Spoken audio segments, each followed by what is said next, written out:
And now The Magician's Nephew, Chapter 12, Strawberry's Adventure. Diggory kept his mouth very tight shut. He had been growing more and more uncomfortable. He hoped that whatever happened, he wouldn't blub or do anything ridiculous. "Son of Adam," said Aslan, "are you ready to undo the wrong that you have done to my sweet country of Narnia on the very day of its birth?" "Well, I don't see what I can do," said Diggory. "You see, the Queen ran away and—" "I asked, are you ready?" said the lion. "Yes," said Diggory. He had had, for a second, some wild idea of saying, "I'll try to help you if you'll promise to help me about my mother."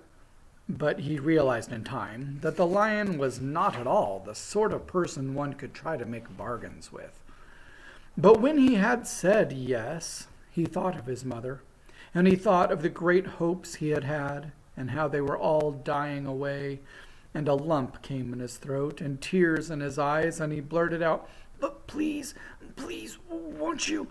Can't you give me something that will cure Mother?" Up till then he had been looking at the lion's great front feet and the huge claws on them. Now, in his despair, he looked up at its face. What he saw surprised him as much as anything in his whole life. For the tawny face was bent down near his own, and, wonder of wonders, great shining tears stood in the lion's eyes. They were such big, bright tears compared with Diggory's own that for a moment he felt as if the lion must really be sorrier about his mother than he was himself. my son," said Aslan, "I know. Grief is great. Only you and I in this land know that yet. Let us be good to one another. But I have to think of hundreds of years in the life of Narnia. The witch whom you have brought into this world will come back to Narnia again, but it need not be yet. It is my wish to plant in Narnia a tree that she will not dare to approach, and that tree will protect Narnia from her for many years. So this land shall have a long, bright morning before any clouds come over the sun. You must get me the seed from which that tree is to grow." "Yes, sir," said Diggory. He didn't know how it was to be done, but he felt quite sure now that he would be able to do it. The lion drew a deep breath, stooped its head even lower, and gave him a lion's kiss. And at once Diggory felt that new strength and courage had gone into him.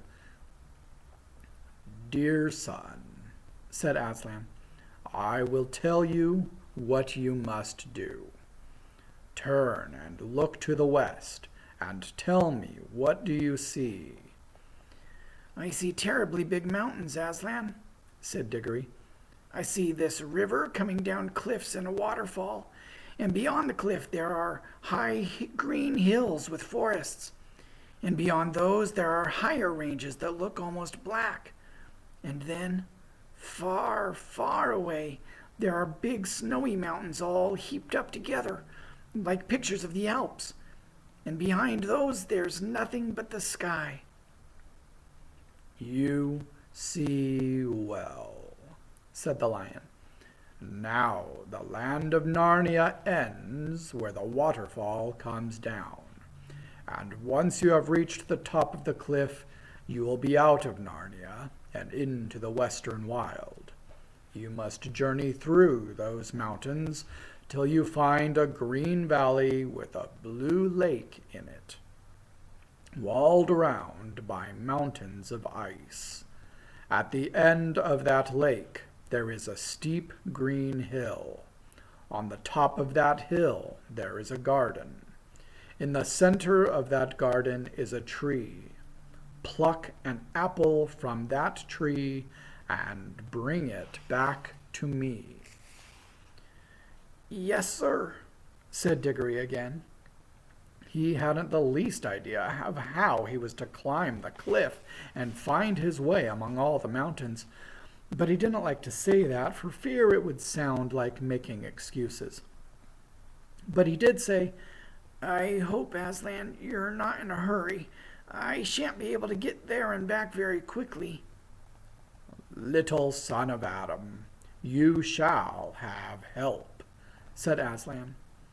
He then turned to the horse who had been standing quietly beside them all this time, swishing his tail to keep the flies off, and listening with his head on one side as if the conversation were a little difficult to understand.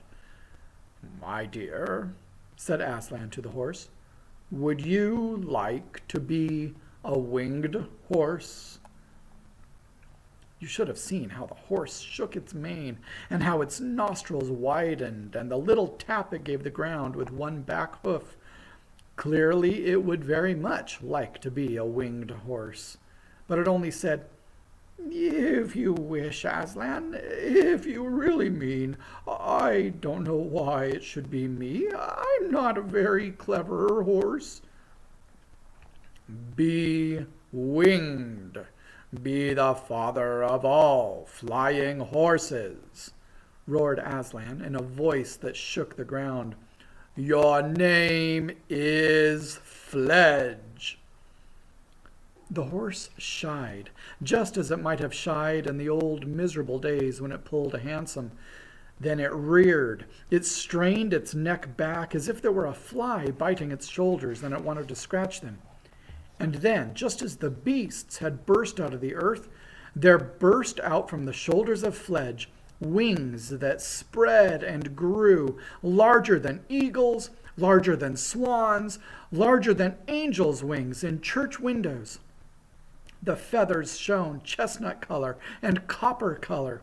He gave a great sweep with them and leaped into the air. 20 feet above Aslan and Diggory, he snorted, neighed, and curveted.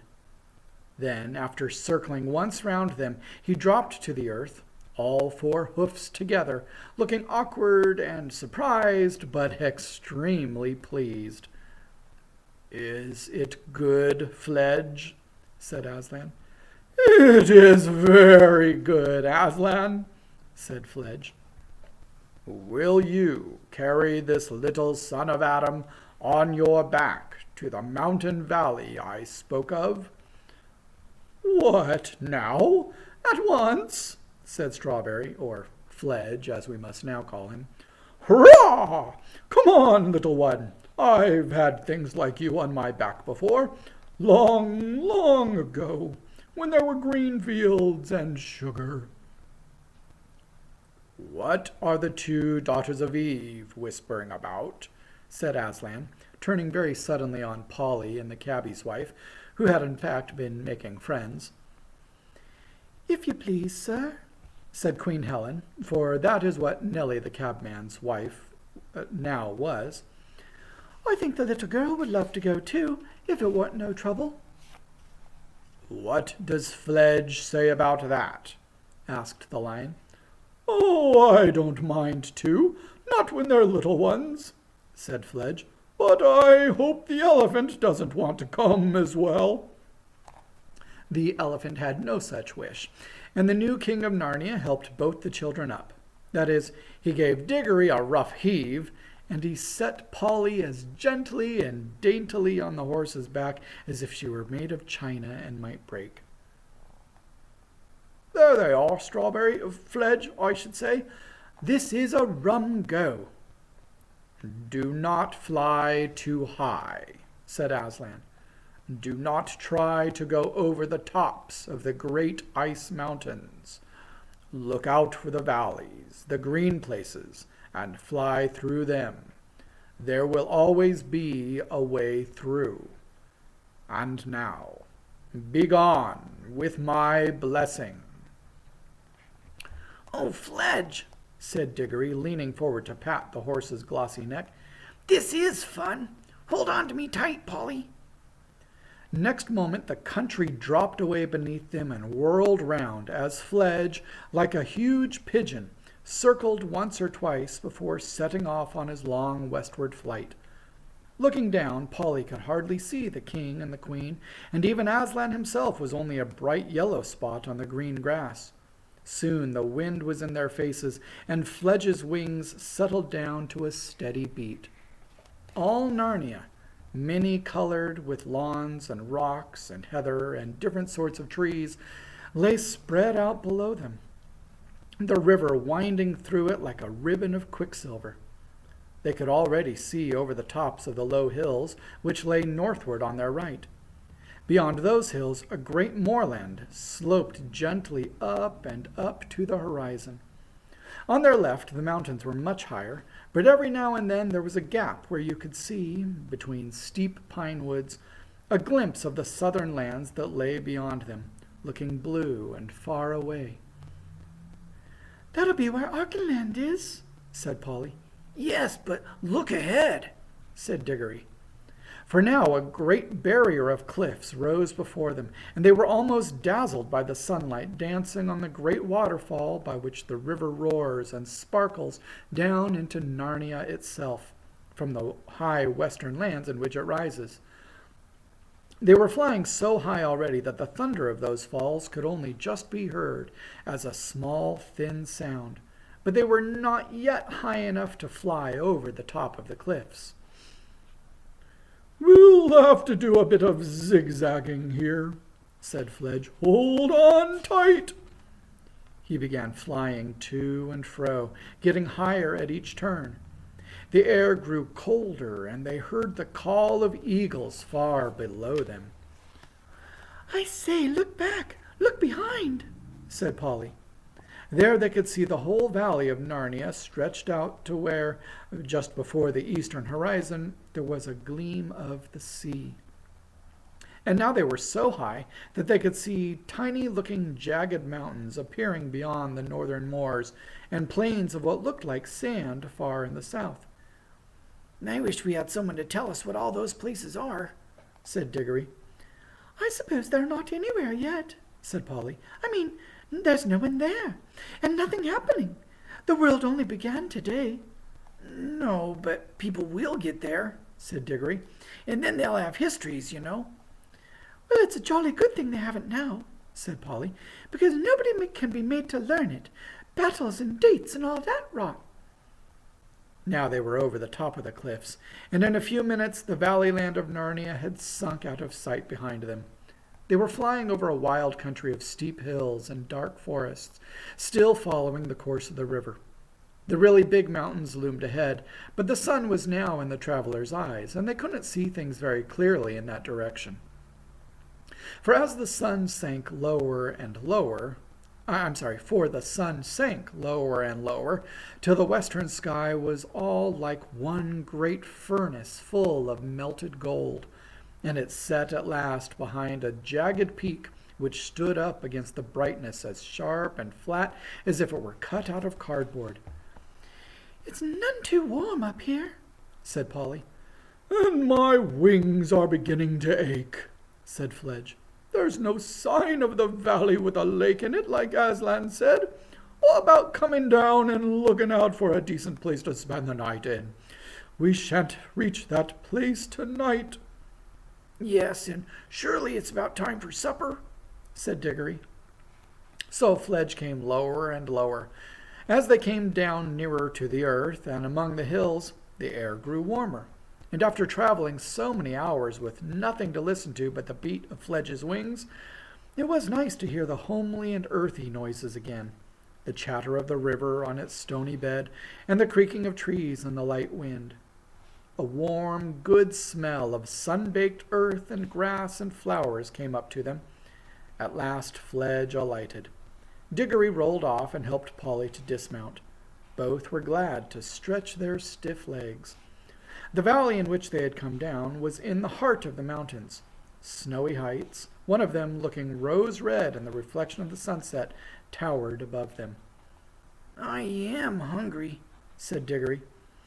Well, tuck in, said Fledge, taking a big mouthful of grass.